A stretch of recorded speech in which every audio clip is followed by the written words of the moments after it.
الحمد لله رب العالمين والصلاة والسلام على سيد المرسلين أما بعد فأعوذ بالله من الشيطان الرجيم بسم الله الرحمن الرحيم ربي اشرح لي صدري ويسر لي أمري واحلل عقدة من لساني يفقهوا قولي آمین۔ آئیے صحیح بخاری سے حدیث نمبر 26 پڑھتے ہیں۔ رسول اللہ صلی اللہ تعالیٰ علیہ وسلم سے دریافت کیا گیا کہ کون سا عمل سب سے افضل ہے؟ آپ صلی اللہ تعالیٰ علیہ وسلم نے فرمایا، اللہ اور اس کے رسول پر ایمان لانا۔ کہا گیا، اس کے بعد کون سا؟ آپ صلی اللہ تعالیٰ علیہ وسلم نے فرمایا، اللہ کی راہ میں جہاد کرنا۔ کہا گیا، پھر کیا ہے؟ آپ صلی اللہ تعالیٰ علیہ وسلم نے فرمایا، حج مبرور۔ یعنی تین عمل جو ہے اس حدیث میں بتائے جا رہے ہیں جو اللہ کے جو ہے نظر میں سب سے افضل ہیں۔ تو کون سے عمل ہیں؟ سب سے پہلا ایمان ہے، توحید ہے، یعنی ایک اللہ کو ماننا، اس کے نبی کو ماننا، اس کی دی ہوئی کتابوں پہ ایمان لانا، جو بھی ایمانیات ہیں وہ تمام۔ اس کے بعد پوچھا گیا تو کہا اللہ کی راہ میں جہاد کرنا۔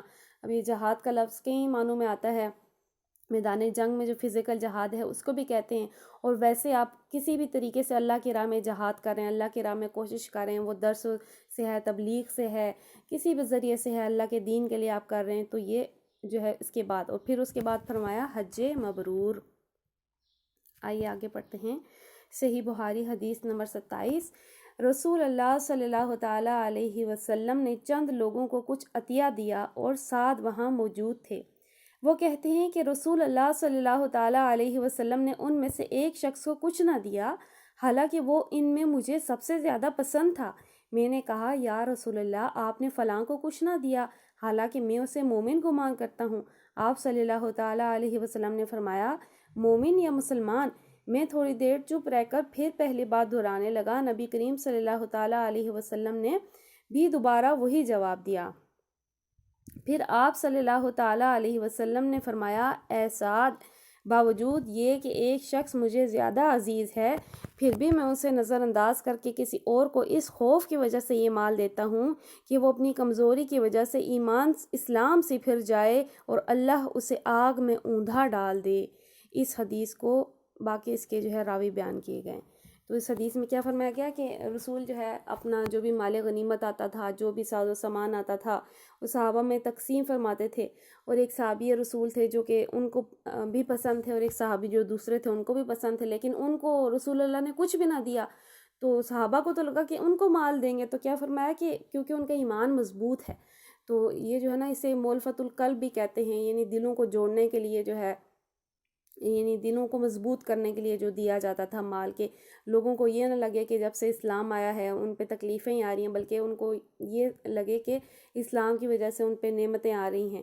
تو رسول اللہ ان کے یعنی دل جوڑنے کے لیے، دل جوئی کے لیے ان کو جو ہے ساز و سامان دیتے۔ تو فرمایا کہ صحابی کا ایمان مضبوط ہے، اس لیے میں نے انہیں کچھ نہیں دیا، بلکہ دوسرے کو دیا کہ یہ نہ ہو وہ اپنی کمزوری کی وجہ سے ایمان سے پھر جائے اور اللہ اسے آگ میں ڈال دے۔ صحیح بخاری حدیث نمبر 28۔ ایک آدمی نے رسول اللہ صلی اللہ تعالیٰ علیہ وسلم سے پوچھا، کون سا اسلام بہتر ہے؟ آپ صلی اللہ تعالیٰ علیہ وسلم نے فرمایا کہ تو کھانا کھلائے، ہر شخص کو سلام کرے، خواہ اس کو تو جانتا ہو یا نہ جانتا ہو۔ اسی سے ملتی جلتی حدیث ہم پہلے بھی پڑھ چکے ہیں کہ کھانا کھلانا یہ سب سے بہتر عمل ہے، اور ہر ایک کو سلام کرنا، خواہ ہم اسے جانتے ہوں یا نہ جانتے ہوں۔ اللہ پاک آپ کو بھی اور مجھے بھی اس سنت پر عمل کرنے کی توفیق عطا فرمائے، خاص طور پہ جو سلام والی سنت ہے، اللہ ہمیں اسے زندہ کرنے کی توفیق عطا فرمائے۔ صحیح بخاری حدیث نمبر 29۔ نبی کریم صلی اللہ تعالیٰ علیہ وسلم نے فرمایا، مجھے دوزخ دکھائی گئی تو اس میں زیادہ تر عورتیں تھیں جو کفر کرتی تھیں۔ کہا گیا، یا رسول اللہ، کیا وہ اللہ کے ساتھ کفر کرتی تھیں؟ آپ صلی اللہ تعالیٰ علیہ وسلم نے فرمایا کہ خواوند کی ناشکری کرتی ہیں اور پھر احسان کی ناشکری کرتی ہیں۔ اگر تم عمر بھر ان میں سے کسی ایک کے ساتھ احسان کرتے رہو، پھر تمہاری طرف سے کبھی ان کے خیال میں ناگواری کی بات ہو جائے تو فوراً کہہ اٹھے گی کہ میں نے کبھی بھی تجھ میں کوئی بھلائی نہ دیکھی۔ تو اردو میں یہ ناشکری کرنا بھی ایک طرح سے انسانوں کی ناشکری کرنا بھی کفر میں آتا ہے۔ تو کیا فرمایا گیا کہ عورتیں زیادہ تر جو ہے جہنم میں ہوں گی، تو اس کی ایک وجہ جو اس حدیث میں بیان کی جا رہی ہے وہ یہ ہے کہ وہ اپنے خاوند کے احسانوں کی ناشکری کرتی ہیں۔ وہ جو ساری زندگی ان کو کما کے کھلاتا ہے، ہر طرح سے خیال رکھتا ہے، لیکن اگر کبھی کوئی تکلیف آ جائے تو پھر اس کے سارے احسانات کو بلا کے وہ کہہ اٹھتی ہیں کہ مجھے تیری طرف سے کوئی بھلائی نہیں ملی۔ آئیے ہم اپنی تفسیر کو کنٹینیو کرتے ہیں۔ اعوذ باللہ من الشیطان الرجیم، بسم اللہ الرحمن الرحیم۔ سورہ بقرہ آیت نمبر 15۔ اللہ یستہزئ بہم ویمدوہم فی طغیانہم یعمہون۔ اللہ یستہزئ مذاق کرتا ہے یا کرے گا، بہم ساتھ ان کے، اور یمدوہم وہ ڈھیل دے رہا ہے ان کو، فی طغیانہم ان کی سرکشی میں، یعمہون وہ بھٹک رہے ہیں، اندھے بنے پھرتے ہیں۔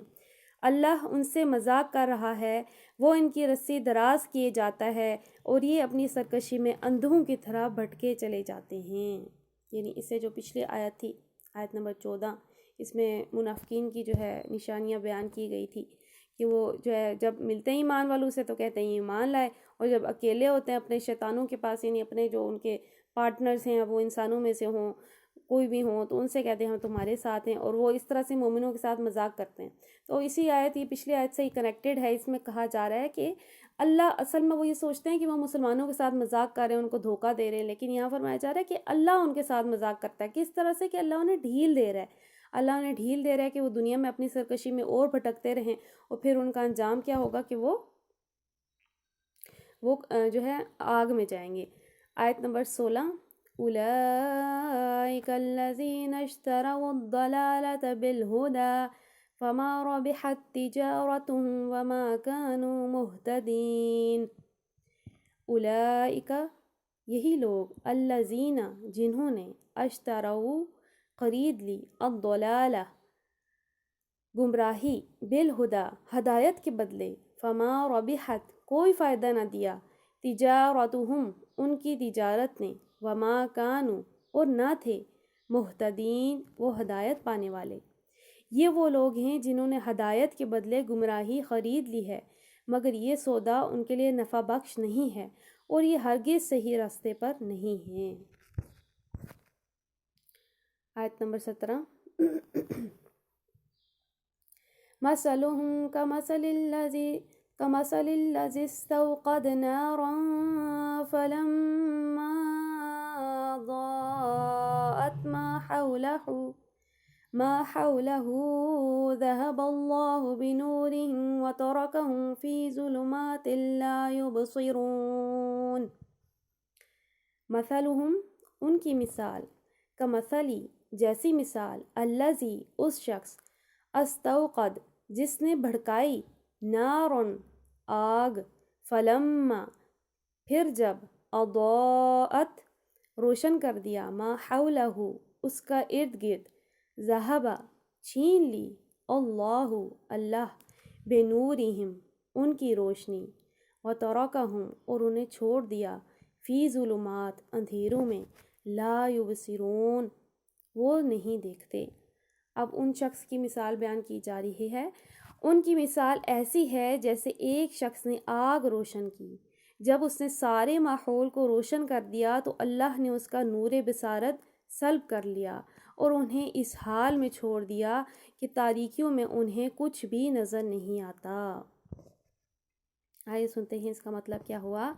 مطلب یہ ہے کہ جب ایک اللہ کے بندے نے روشنی پھیلائی اور حق کو باطل سے، صحیح کو غلط سے، راہ راست کو گمراہیوں سے چھانٹ کر بالکل نمایاں کر دیا، تو جو لوگ دیدہ بینا رکھتے ہیں ان پر تو ساری حقیقتیں روشن ہو گئی، مگر یہ منافق جو نفس پرستی میں اندھے ہو رہے ہیں، ان کو اس روشنی میں کچھ نظر نہ آیا۔ اللہ نے نور بصارت سلب کر لیا کہ الفاظ سے کسی کو یہ غلط فہمی نہ ہو کہ ان کی تاریکیوں میں بھٹکنے کی ذمہ داری خود ان پر ہے۔ اللہ نور بصارت اسی کا سلب کرتا ہے جو خود حق کا طالب نہیں ہوتا، خود ہدایت کی بجائے گمراہی کو اپنے لیے پسند کرتا ہو، خود صداقت کا روشن چہرہ نہیں دیکھنا چاہتا۔ جب انہوں نے نور حق سے منہ پھیر کر ظلمت باطل ہی میں بھٹکنا چاہا تو اللہ نے انہیں اسی کی توفیق عطا فرما دی۔ یعنی یہاں بتایا جا رہا ہے کہ ان لوگوں نے خود جو ہے یہ چوز کیا اپنے لیے۔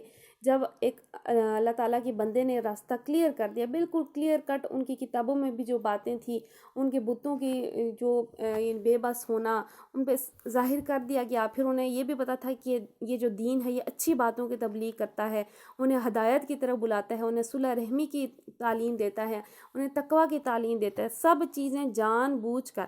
جب انہوں نے صحیح راستے کو چھوڑ کے گمراہی کو پسند کیا، اسلام مخالفت کو پسند کیا، تو اب ان کا جو نور تھا آنکھوں کا وہ اللہ نے بھی سلب کر لیا۔ تو اس کا معنی یہ تھا کہ اللہ اسی کا ہی آنکھوں کا نور لیتا ہے جو خود اندھا بننا چاہے۔ تو اس میں بتایا جا رہا ہے کہ انہوں نے جب خود ہی حق پہ چلنا نہیں چاہا تو اللہ نے بھی پھر ان سے ہدایت کی توفیق چھین لی۔ اور پھر اس میں دیکھیے ایک مثال بیان کی جا رہی ہے کہ مثال ایسے تھی کہ جیسے آگ روشن کی گئی، سارا ماحول روشن ہو گیا، ہر طرف روشنی ہو گئی، مطلب ایک ہدایت تھی، اسلام ایک نور بن کے آیا تھا، اور پھر ان کا حال کیا ہے کہ ان کا نور آنکھوں کا نور لے لیا گیا۔ اب وہ اندھیروں میں ہیں، انہیں کچھ بھی نظر نہیں آتا، نہیں ہر طرف روشنی ہے لیکن وہ اندھے بنے ہیں۔ آیت نمبر 18، صم بکم عمی فہم لا یرجعون۔ صم بہرے، بکم گونگے، عمی اندھے، فہم سو وہ، لا نہیں، یرجعون لوٹیں گے۔ وہ بہرے ہیں، گونگے ہیں، اندھے ہیں، یہ اب نہ پلٹیں گے۔ حق بات سننے کے لیے بہرے، حق گوئی کے لیے گونگے، حق بینی کے لیے اندھے۔ یعنی اویسلی فزیکلی طور پر وہ سنتے بھی ہوں گے، بولتے بھی ہوں گے، دیکھتے بھی ہوں گے، لیکن در حقیقت اللہ کے ہاں دیکھے کہ جو شخص حق قبول نہیں کرتا وہ ایسا ہے جیسے وہ بہرا ہے، گونگا ہے، اندھا ہے۔ یعنی وہ حق بات سن نہیں سکتا، اس کے لیے وہ بہرا ہے، جتنا بھی آپ اسے بتاتے رہیں اسے سمجھ نہیں آتی، وہ گونگا ہے، وہ کبھی بھی حق بات بولے گا نہیں، اور وہ اندھا ہے، وہ کبھی پہچان نہیں کر سکے گا سیدھے رستے کی۔ او کصیب من السماء فیہ ظلمات ورعد وبرق یجعلون اصابعهم فی آذانهم من الصواعق حذر الموت واللہ محیط بالکافرین۔ او کصیب یا جیسے بارش، من السماء آسمان سے، فیہ اس میں، ظلمات اندھیرے ہوں، ورعد اور گرج، وبرق اور بجلی، یجعلون وہ ٹھونس لیتے ہیں، اصابعہم اپنی انگلیاں، فی آذانہم اپنے کانوں میں، من الصواعق کڑک کے سبب، حذر الموت موت کے ڈر سے، واللہ اور اللہ محیط گھیرے ہوئے ہے، بالکافرین کافروں کو۔ یا پھر اس کی مثال یوں سمجھو کہ آسمان سے زور کی بارش ہو رہی ہے، اس کے ساتھ اندھیری گھٹا اور کڑک اور چمک بھی ہے، اور یہ بجلی کے کڑاکے سن کر اپنی جانوں کے خوف سے کانوں میں انگلیاں ٹھونسے لیتے ہیں، اور اللہ ان منکرین حق کو ہر طرف سے گھیرے ہوئے ہے۔ اب دیکھیے کہ یہ ایک قرآن کا خاصہ ہے، اللہ تعالیٰ جو ہے طرح طرح کی چیزوں سے مثالیں بیان فرماتا ہے انسانوں کی سمجھ کے لیے۔ پچھلی آیت میں دیکھیے کہ مثال بیان کی گئی، ان کی مثال ایسے ہے جیسے آگ بھڑکائی گئی، آگ سے مثال دی گئی کہ آگ سے جیسے روشنی ہو جاتی ہے، کبھی اندھیرے میں جو ہے آگ جلائی جاتی ہے۔ اس آیت میں اللہ تعالیٰ نے ایک الگ ہی مثال بیان کی ہے۔ اب وہ کیا مثال ہے کہ جیسے زور کی بارش ہے، گھٹا ہے، آئیے سنتے ہیں کہ کیسے بیان کی ہے۔ ایسے ان کی مثال ہے جیسے آسمان سے کوئی بارش ہو رہی ہے، بارش بھی ہے، اس کے ساتھ ساتھ اندھیری گھٹا بھی ہے، اور پھر کیا ہے کڑک بھی ہے، یعنی بجلی گرج چمک جیسے ہوتی ہے نا، یعنی بادل گرج رہے ہوتے ہیں، زور کی آواز ہے وہ بھی ہے۔ اب اس کی وجہ سے کیا ہے، اب وہ اتنا گھبرا گئے ہیں ان سب آوازوں سے کوئی شخص کہ اس نے اپنے کانوں میں انگلیاں ڈال لی ہیں۔ تو یہاں کیا بتایا جا رہا ہے، یعنی کانوں میں انگلیاں ٹھونس کر وہ اپنے آپ کو کچھ دیر کے لیے اس غلط فہمی میں تو ڈال سکتے ہیں کہ ہلاکت سے بچ جائیں گے، مگر فی الواقع اس طرح وہ بچ نہیں سکتے، کیونکہ اللہ اپنی تمام طاقتوں کے ساتھ ان پر محیط ہے۔ اب یہ دیکھیے یہی معاملہ اس شخص کا ہے جو حق قبول نہیں کرتا، یا شریعت کے کسی معاملہ بتایا جائے کہ یہ عمل ایسے کرو، یہ کام جو ہے شریعت میں اللہ تعالیٰ نے یوں حکم دیا ایسے عمل کرو، وہ شخص عمل نہیں کرتا اور سوچتا ہے کہ جیسے اس شخص کی طرح جو کانوں میں انگلیاں ڈال کے سوچ رہا ہے کہ میں ان آوازوں سے، بجلی کی گرج چمک اور یہ جو آوازیں ہیں ڈرانے والی، میں ان سے بچ جاؤں گا۔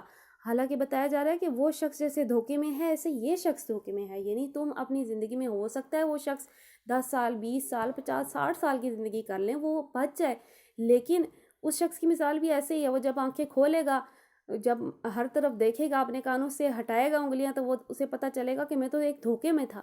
تو ایسے ہی اس شخص کا بھی معاملہ ہے، جیسے ہی موت آئے گی، جیسے ہی جو ہے آخرت کے معاملات کھلیں گے تو اس کو پتہ چلے گا وہ تو ایک کھلے دھوکے میں تھا۔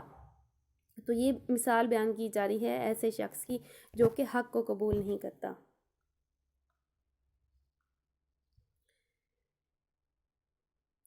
يكاد البرق يخطف أبصارهم كلما أضاء لهم مشوا فيه وإذا أظلم عليهم قاموا ولو شاء الله لذهب بسمعهم وأبصارهم إن الله على كل شيء قدير۔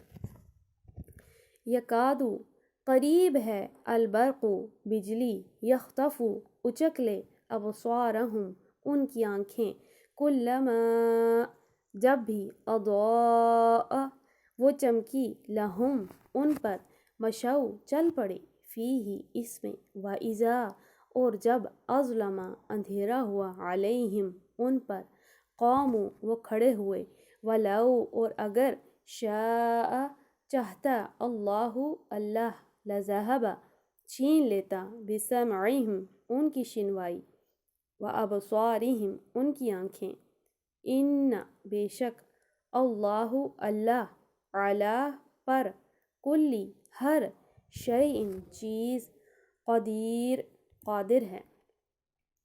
چمک سے ان کی حالت یہ ہو رہی ہے کہ گویا عنقریب بجلی ان کی بصارت اچک لے جائے گی۔ جب ذرا کچھ روشنی انہیں محسوس ہوتی ہے تو اس میں کچھ دور چل لیتے ہیں، پھر جب ان پر اندھیرا چھا جاتا ہے تو کھڑے ہو جاتے ہیں۔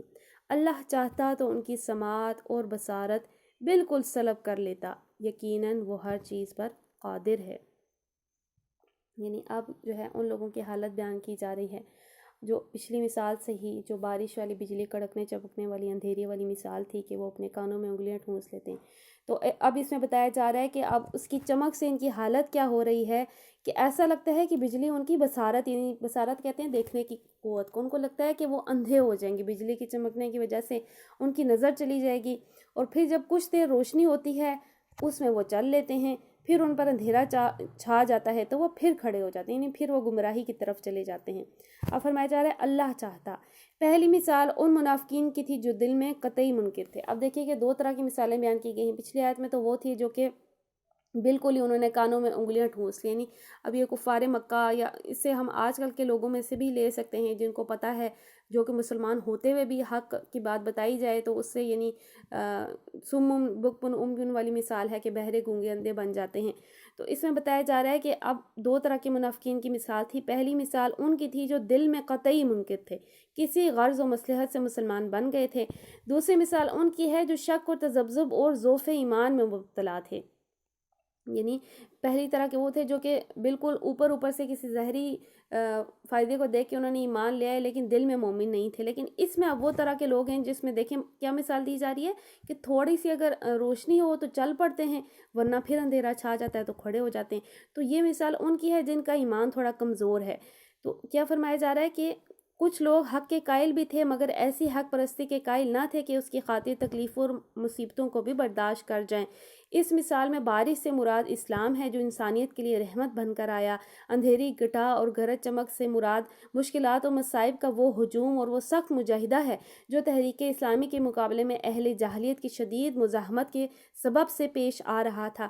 مثال کے آخری حصے میں ان منافقین کی اس کیفیت کا نقشہ کھینچا گیا ہے کہ جب ذرا معاملہ سہل جاتا ہے تو یہ چل پڑتے ہیں، جب مشکلات کے دل بادل چھانے لگتے ہیں یا ایسے احکام دیے جاتے ہیں جن سے ان کی خواہشات نفس اور ان کی تعصبات جاہلیت پر زر پڑتی ہے تو وہ ٹھٹک کر کھڑے ہو جاتے ہیں۔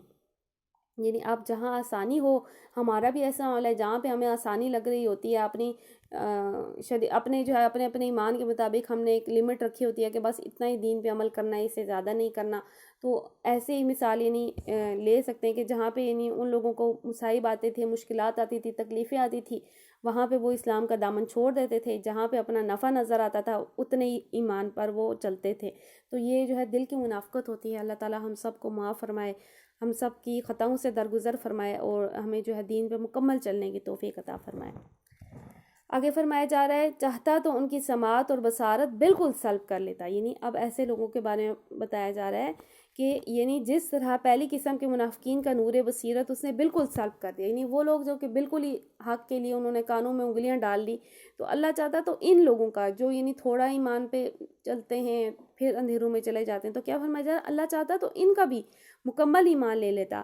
اس طرح اللہ ان کو بھی حق کے لیے بہرا بنا سکتا تھا، مگر اللہ کا یہ قاعدہ نہیں ہے کہ جو کسی حد تک دیکھنا چاہتا ہو، سننا چاہتا ہو، اسے اتنا بھی نہ دیکھنے سننے دے۔ جس قدر حق دیکھنے اور حق سننے کے لیے تیار تھے اسی قدر سماعت و بصارت اللہ نے ان کے پاس رہنے دی۔ اب یہ سب بھی ہمارے لیے ہے، اس میں نصیحت ہے کہ جتنا یعنی اگر ہمیں ہدایت تھوڑی ملی ہے تو اس کا مطلب ہے ہم تھوڑی ہی چاہتے تھے، اگر ہم زیادہ چاہتے ہوتے تو ہمیں زیادہ مل جاتی۔ تو فرمایا جا رہا ہے کہ اللہ کا یہ قاعدہ نہیں ہے کہ کوئی اگر تھوڑا سا بھی ہدایت کی طرف آنا چاہتا ہو تو اللہ اس کو ہدایت نہ دے۔ تو یہاں کیا فرمایا جا رہا ہے کہ جو جس قدر سننا چاہتا ہے اللہ اسی قدر اسے ہدایت عطا فرماتا ہے۔ آج ہماری سورہ بقرہ کی الحمدللہ 20 آیات مکمل ہوئی ہیں اور ساتھ ہی 2 رکوع بھی مکمل ہو گئے ہیں۔ اللہ تعالیٰ سے دعا کرتے ہیں ہمیں ان آیتوں میں جو ہے غور و فکر کی توفیق عطا فرمائے، ان کے جو چھپے ہوئے معنی ہیں، جو یہ جس طرح سے ہم سے، ہمارے معاشرے سے، ہماری سوسائٹی سے ریلیٹ کرتے ہیں، اللہ تعالیٰ ہمیں سمجھنے اور اس کے بعد ہمیں اپنے عمل میں اضافہ کرنے کی توفیق عطا فرمائے۔ آمین بجاہ النبی الامین۔ آئیے محفل کے اختتام کی دعا پڑھ لیتے ہیں۔ الصلاۃ والسلام علیک یا رسول اللہ، الصلاۃ والسلام علیک یا حبیب اللہ، سبحانک اللہم وبحمدک لا الہ الا انت استغفرک واتوب الیک، سبحانک اللہم وبحمدک لا الہ الا انت استغفرک واتوب الیک، سبحانک اللہم وبحمدک لا الہ الا انت استغفرک واتوب الیک۔